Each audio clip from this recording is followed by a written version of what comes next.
Hey guys, what is up? It is Skullflag44 here, bringing you another Modern Warfare 3 video, MW3. This is a pretty good game on Village using the support killstreak class, or killstreak strike package or whatever. And I always like to use the Type 95 on Village. I love Village. I also love Outpost too, which is weird because a lot of people don't like Outpost. Wouldn't seem that I'd like Outpost, but I do. Was that like a dead deer there or something? I know there's like a dead lamb around there, but whatever. So I have two topics I kind of want to bring into this commentary. I was just took a shower and I was thinking about these two things because I was listening to a podcast, and whenever I listen to a podcast like before a shower, I want to take the podcast with me to the shower. Just for some reason, like I just want to stay listening to it, but you know, I could do that, but it'd be too much work, I guess. Like I don't know, waterproofing things and stuff like that, or like setting it on the side. I don't know, whatever.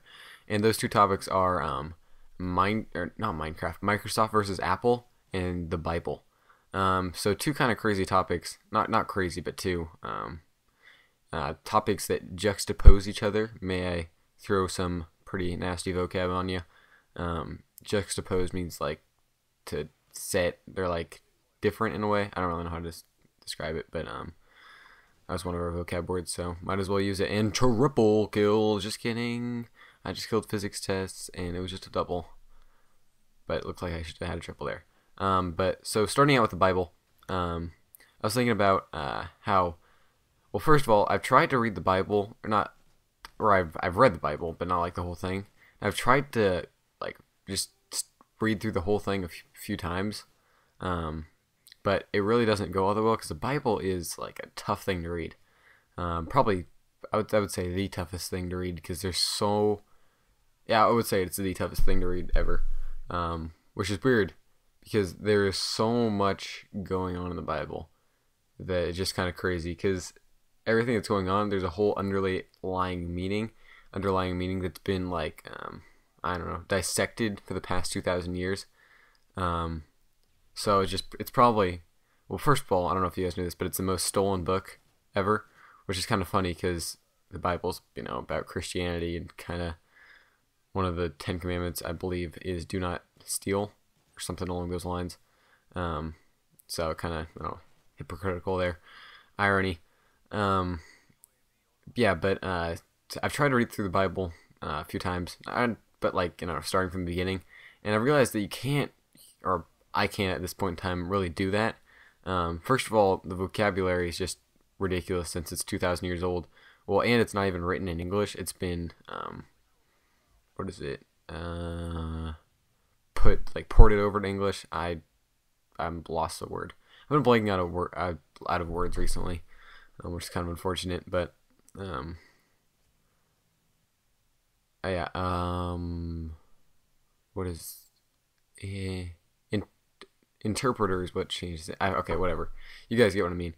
And so a lot of like, I feel like to really understand the Bible, you'd have to go into or learn the language that it was made in the first place. You know what I mean? And so I was just thinking about that, like, but like when, I don't know, like pastors or like my Young Life leader, you know, takes us through like one section of it, you can learn a whole ton from it. It's a lot easier to understand if you do it like section by section, but just trying to read through the whole thing is pretty tough and intimidating. But anyway, just had a little short thing to say about that. I don't know why I was thinking about that, but I was. So I got that out there. And Microsoft versus Apple. Let's see, I have like 3 minutes to talk about this, so hopefully I can get all my points out there. First of all, I was just thinking about how Microsoft is actually a pretty good company, and I would think that like I would like them.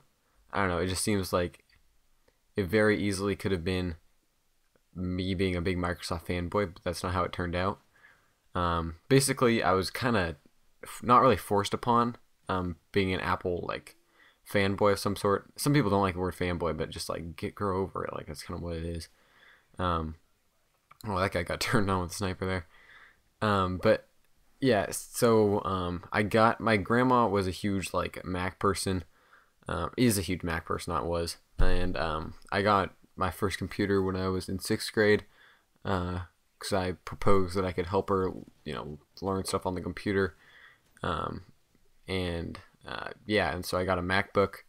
And so that was great. And so automatically I was kind of like my first computer there, not the first computer I've used, but my first like computer I own completely. And I don't know, that was just, I just loved it. That's what really got me started, got me really into technology. I was always into technology, but like this was, started, that's what my YouTube channel was birthed upon. And all that really, I think I'd be pretty different without it. Just some people might consider that sad or something like that, but I just think it's kind of cool. But so I was kind of had this, I don't know, like I was kind of had to be like an Apple fanboy. I couldn't just have this. I felt like I couldn't really have this MacBook and hate Apple. And look at that MLG player on my friends list. Lego, one of my partners. He's boxed on my channel and everything. We talked on Twitter, so I'm kind of better than you. Just saying. Just kidding. But Microsoft is like, I was just thinking about it, like, I don't know, like they're actually a really good company, and I don't know, like when you think about it, they should be a lot better than Apple, but they're not. And I just find that hilarious because Apple has this certain thing about them that even though their products might not be as good and overpriced, somehow in some way they're able to make it seem like they're way better. And something about that really just attracts me to them because I just find that pretty awesome that they're able to. I don't know how to describe it, but I don't know. They have something about them that like you can't necessarily see. And look at those 360 snipers, and it's just kind of like I don't know. I'm kind of losing my words here, but it's something. Yeah, it's something that you can't see, but it's just kind of there. No, that's not really what it is. I don't know if you guys catch my drift there, but yeah, I just think that's kind of cool. And I don't know. Microsoft is like 30 minutes away from my house. Their headquarters is Bill Gates. Grew up in Seattle area. I think, or he's in Seattle now. I know, but area. But yeah, that's kind of all the time I have for this commentary. I got my words straight. Lego. Rego.